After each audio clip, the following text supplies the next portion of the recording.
Picture this: a crowded medieval court where the king sits in splendor, and at his feet stands the fool. Painted face, ridiculous hat, jingling bells. He capers, he mocks, he says what others dare not say. Everyone laughs at him, yet behind the laughter there is unease. For the fool's role is not merely to entertain, it is to reveal, to disguise wisdom as absurdity, to cloak truth in jest. Now shift the scene forward centuries. Imagine a sharp-eyed trickster, not in painted motley, but in a modern suit, stepping onto a stage or platform, unraveling hypocrisies with a grin. He too is met with laughter, but it is nervous laughter, the kind that betrays a deeper discomfort, because beneath the comedy lies a dangerous subtext. He is pointing to truths too sharp, too unbearable, too disruptive to say directly. Here lies the paradox. Society simultaneously needs the fool and the trickster, and yet it also fears them. They are tolerated only so long as they remain ambiguous, entertaining, or easily dismissed. But once their words cut too close to the bone, they become dangerous. They cross the thin line between jest and revelation, and that line is where society turns from laughter to fear, from indulgence to punishment. Why is this? Why does society reward shallow displays of intelligence, polished speeches, clever analysis, academic jargon, yet recoil from the unmasked, unflinching truth of the fool or trickster? Why does a world saturated with information still exile those who point too directly at reality? Perhaps because the fool and the trickster embody a form of intelligence that cannot be controlled. They wear masks, but the masks give them freedom. Unlike the scholar or the priest or the politician, the fool has no fixed allegiance, no stake in the order of things. He belongs to the margins, and from the margins, he sees clearly. The trickster manipulates, plays, destabilizes, always reminding us that what we call reality may be no more than a fragile consensus. And yet, we cannot live without them. Every society that silences its fools and drives out its tricksters drifts into tyranny of the mind. Without these unsettling voices, we become trapped in a cage of our own delusions, mistaking comfort for truth. So the question presses upon us: why does society fear true intelligence, the kind embodied in the fool and the trickster? Why do we instinctively laugh at them, dismiss them, or banish them when they approach too close to revelation? Is it because they remind us that much of what we call wisdom is pretense? That our gods, laws, and institutions rest on fragile myths? And more unsettling still, what happens to a society when its fools fall silent, when its tricksters are tamed or destroyed? Does intelligence then become sterile, reduced to empty cleverness, devoid of the spark that awakens genuine transformation? Picture once more that court. The fool bows, the crowd laughs, and yet something flickers in the king's eyes. Fear, perhaps, or recognition. He knows that in the fool's jests lies a truth that could topple his throne. And we, centuries later, must ask ourselves, who is our fool now? Who is our trickster? And do we listen or do we silence them? The answer is not obvious, and it should not be. Because in wrestling with this paradox, we confront not only the fool and the trickster, but our own relationship to truth itself. And so, the question remains suspended, jagged, and unresolved. Do we laugh at the fool because he is absurd, or because he is the only one who dares to say what we already know, but cannot admit? If the fool and the trickster disturb us, it is not only because of their words, but because they stir something primal within us. Their existence cuts into the unconscious layers of human identity, the very strata that philosophers and psychologists have long tried to illuminate. To understand why society recoils from them, we must trace their origins back into myth, psyche, and philosophy. Carl Jung once described the trickster as one of the oldest archetypes in human imagination. From Loki in Norse mythology to Hermes in Greek lore, from Coyote in Native American stories to Anansi, the spider. In African tales, the trickster is universal. He is chaos wearing a grin, disruption made flesh. Yet he is not evil. His purpose is to destabilize, to test boundaries, to reveal hidden truths through subversion. Jung argued that the trickster reflects the shadow within us, the chaotic, unacknowledged elements of our psyche that we would rather ignore. And what of the fool? Jung saw him as related, a figure of the pure eternus, the eternal child.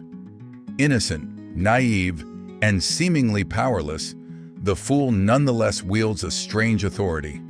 For only the one who appears to know nothing can say anything. The fool is not bound by convention, and thus can speak truths others dare not. In this sense, the fool represents not chaos, but innocence weaponized against corruption. Both fool and trickster embody paradoxical wisdom. They are underestimated precisely so that they may reveal what is hidden. Nietzsche understood this dynamic perhaps more than anyone. In Thus Spoke Zarathustra, he wrote that, "In every real man, a child is hidden that wants to play." For Nietzsche, the fool and the trickster are necessary figures, for they embody the childlike playfulness required to break free from oppressive moralities. They mock solemnity. They refuse to take the truths of the herd seriously. And in doing so, they point toward a deeper freedom, the will to create one's own values. Yet Nietzsche also warned that society does not forgive such irreverence. Those who mock sacred idols risk crucifixion. Socrates was executed not for ignorance, but for being too clever in exposing the ignorance of others. Arthur Schopenhauer, too, spoke of the tension between appearance and reality. He argued that much of human society is built on delusion, on the veil of Maya that hides the brutal, irrational will at the heart of existence. The trickster, in Schopenhauer's terms, tears holes in this veil, forcing us to glimpse the chaos behind polite appearances. No wonder he is feared. To laugh at a trickster joke is to risk confronting the abyss. But philosophy alone cannot explain this unease. Psychology shows us the mechanisms by which the fool and trickster unsettle. Cognitive dissonance, the discomfort we feel when confronted with truths that clash with our beliefs, explains why we laugh nervously when the trickster speaks. He exposes contradictions we prefer to leave unexamined. Humor becomes a defense mechanism, a release valve to avoid deeper confrontation. The fool, by contrast, exposes the fragility of authority. When the powerless can speak without consequence, it reveals the arbitrary nature of power itself. Sartre might have called the fool's truth nauseating, the reminder that human values are not divinely fixed, but contingent and absurd. To watch a fool mock a king is to feel the floor shift beneath our feet, as if all hierarchy were suddenly arbitrary. Viktor Frankl would add that such figures press us toward meaning by stripping away illusions. In mocking our institutions, they force us to ask, if this is absurd, what is real? If this is false, what endures? We can see then that the fool and the trickster are not mere entertainers. They are emissaries from the unconscious, reminders of the fragility of our certainties. They embody what Jung called the numinous, that which both fascinates and terrifies, that which awakens awe and dread in equal measure. This explains why every culture both celebrates and restrains them. Myth allows the trickster his space in story, but chains him to the realm of legend, lest he destabilize the real. Courts employed fools, but kept them on the margins, tolerated only so long as they amused rather than threatened. Even today, comedians, satirists, and iconoclasts are adored one moment, destroyed the next when their truths cut too close. The fool and the trickster remind us that intelligence is not neat, polite, or controllable. True intelligence is disruptive. It unmasks, destabilizes, and exposes. And because of this, it is feared, not only by rulers and institutions, but by us, the people who secretly cling to our illusions. Yet the archetypes remain, resurfacing again and again in stories, myths, and modern life. For as much as we resist them, we cannot escape them. The unconscious demands their presence. The psyche itself insists that someone somewhere must play the fool and dance as the trickster. Because without them, the lie of order becomes too complete, and the truth vanishes beneath its weight. The fool and the trickster are not relics of mythology, nor are they confined to the dusty pages of philosophy. They live among us. Their impact seeps into every corner of our personal lives, our politics, our culture, even into the quiet recesses of our own minds. And this impact is not benign. It is unsettling, disruptive, and if left unacknowledged, dangerous. Consider how we respond to uncomfortable truths in our everyday lives. A friend jokes about your obsession with work, and everyone laughs. You laugh too, outwardly amused, inwardly stung. Why? Because in that moment, the fool has spoken through them. The jest is a mirror, reflecting something you would rather not see. And suddenly you feel exposed, cornered by a truth wrapped in humor. This is the fool's genius. He disguises revelation as play, slipping past your defenses before you realize you've been disarmed. The trickster's impact is sharper. He thrives not in the harmless tease, but in the dismantling of assumptions. Look to modern politics and media. The satirist who ridicules authority, the whistleblower who reveals corruption, the comedian who crosses the line. Their work is not entertainment alone, it's disruption. They break the spell of consensus. They puncture illusions so carefully woven that we mistake them for reality.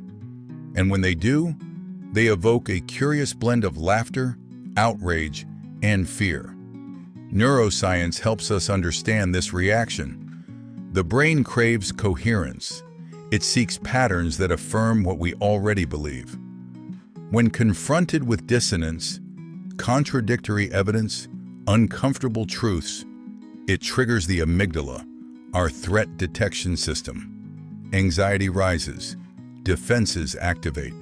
We dismiss, deny, or attack the source of the dissonance. This is why tricksters are so often demonized. They force us to feel the raw friction between what we believe and what we secretly suspect to be true. And the cultural response? Predictable. We exile the fool. We censor the trickster. We brand them heretics, lunatics, or merely crazy. Consider Socrates, condemned for corrupting the youth. Consider Galileo, mocked and imprisoned for suggesting the earth moves.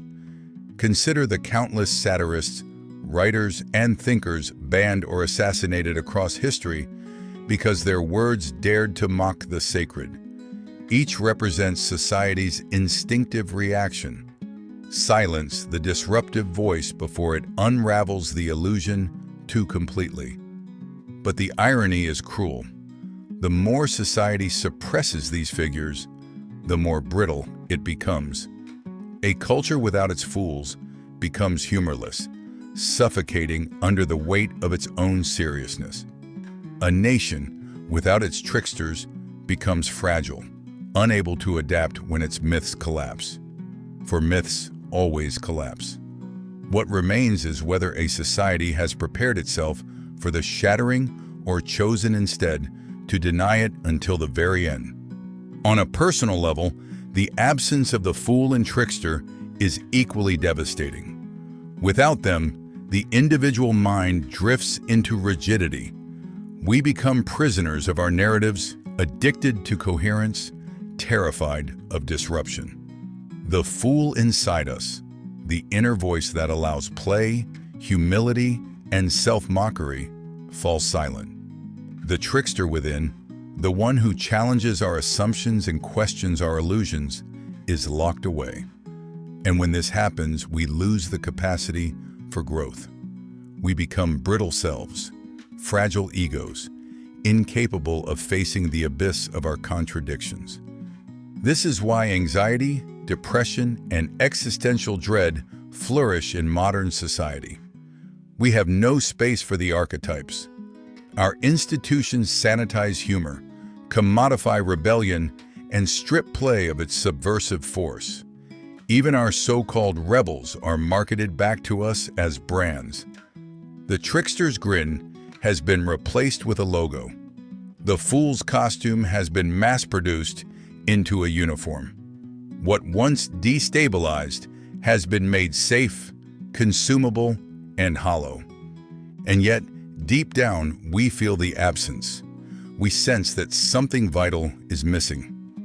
Why does modern comedy so often collapse into cruelty or cynicism? Because the sacred art of speaking dangerous truth has been neutered. Why does modern rebellion feel like fashion rather than transformation? Because the trickster has been declawed, his chaos absorbed into the machinery of consumerism. This is the true impact of silencing the fool and the trickster, a society that is entertained but never transformed, informed but never awakened.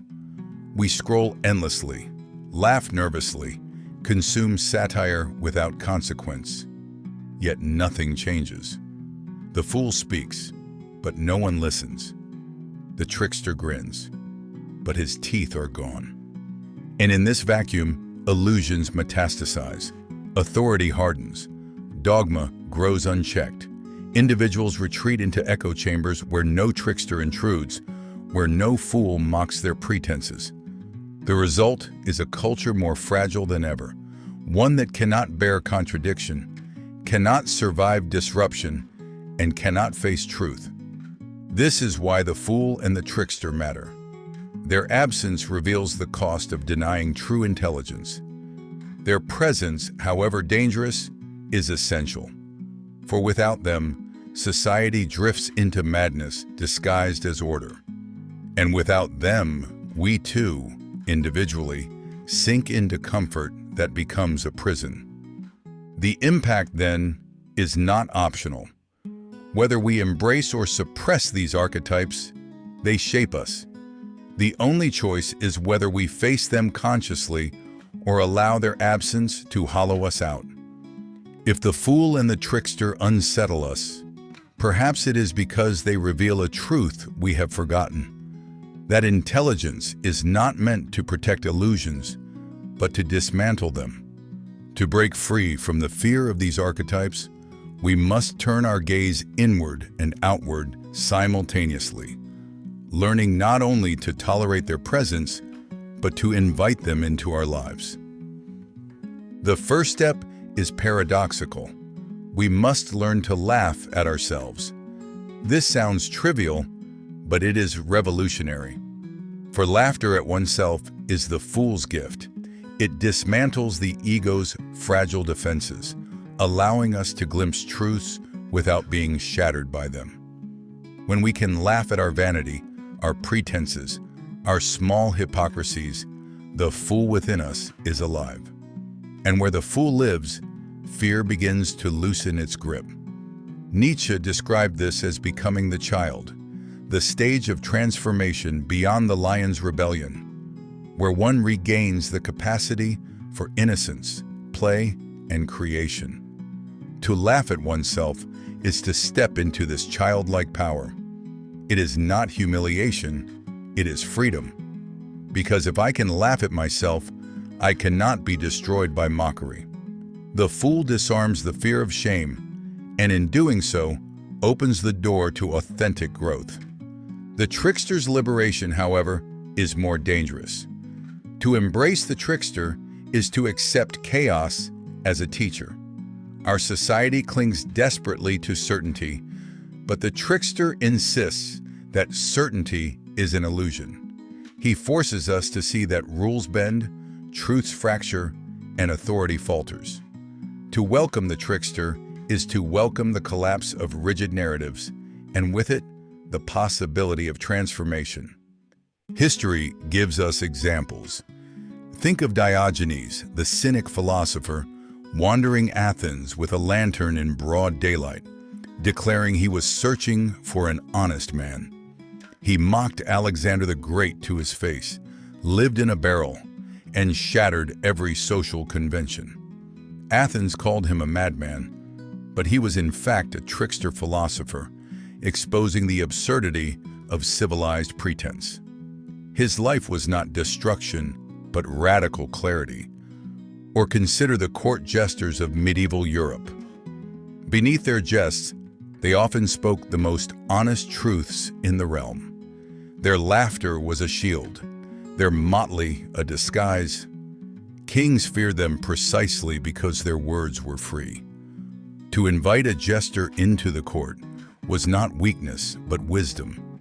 It allowed power to see itself mirrored in grotesque reflection, preventing tyranny of illusion. And in modern times, consider artists and comedians who refuse to bow to convention, who provoke outrage because they reveal hypocrisies with a smile. They are tolerated only when safe, despised when dangerous.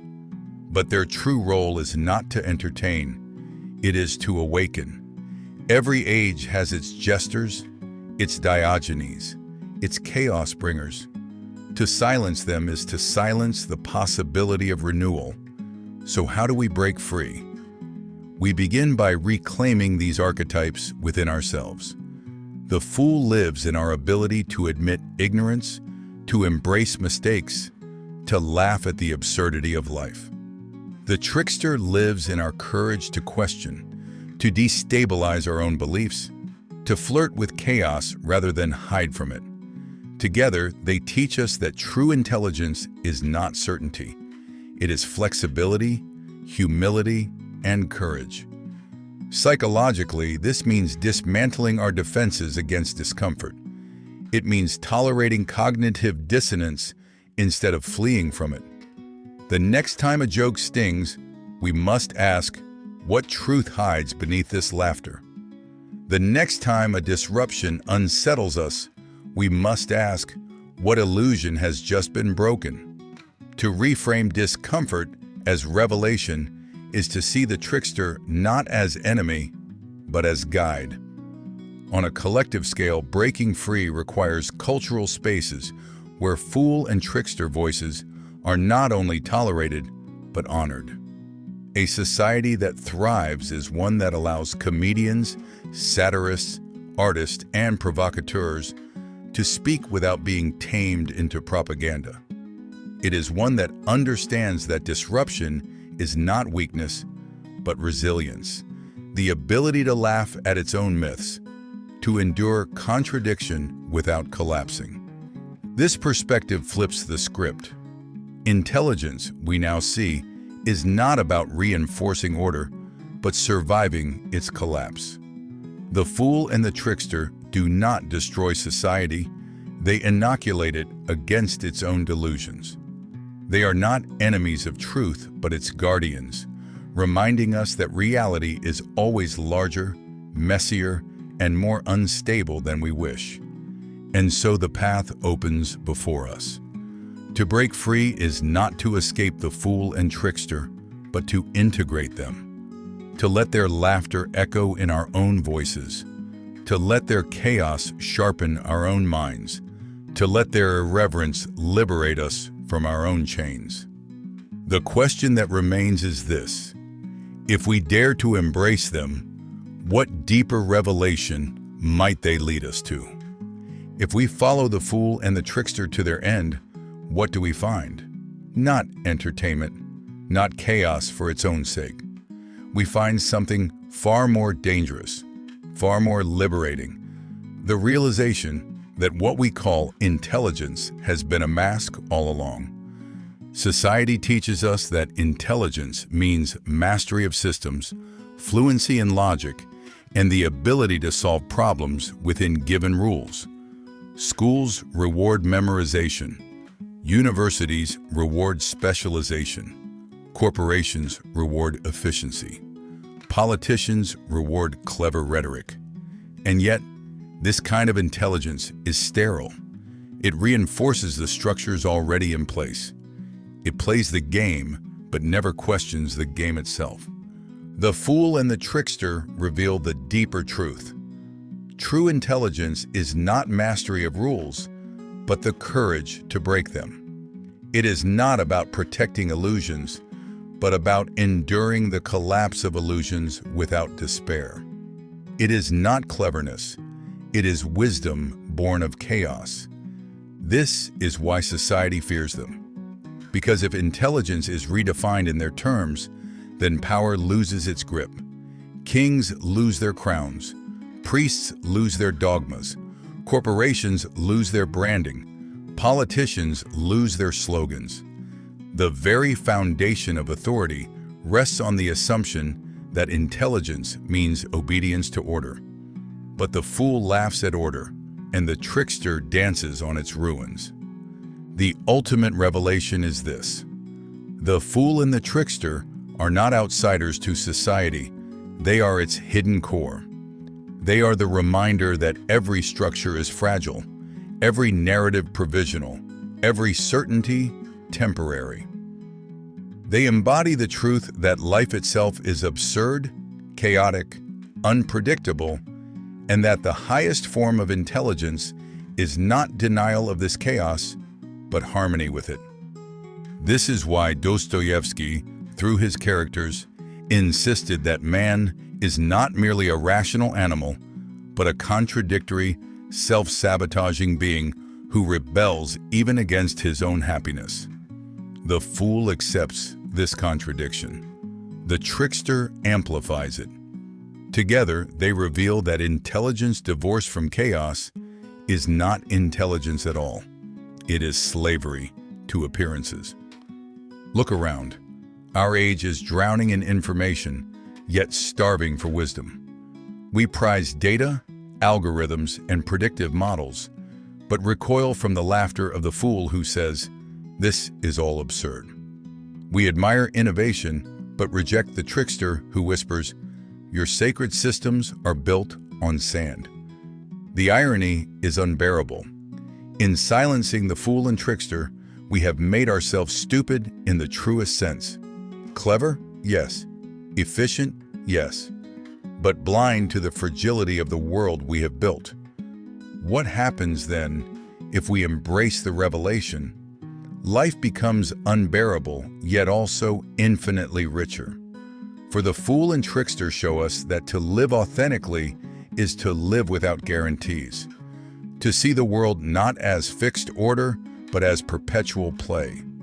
To accept failure, contradiction, and collapse not as tragedies, but as invitations.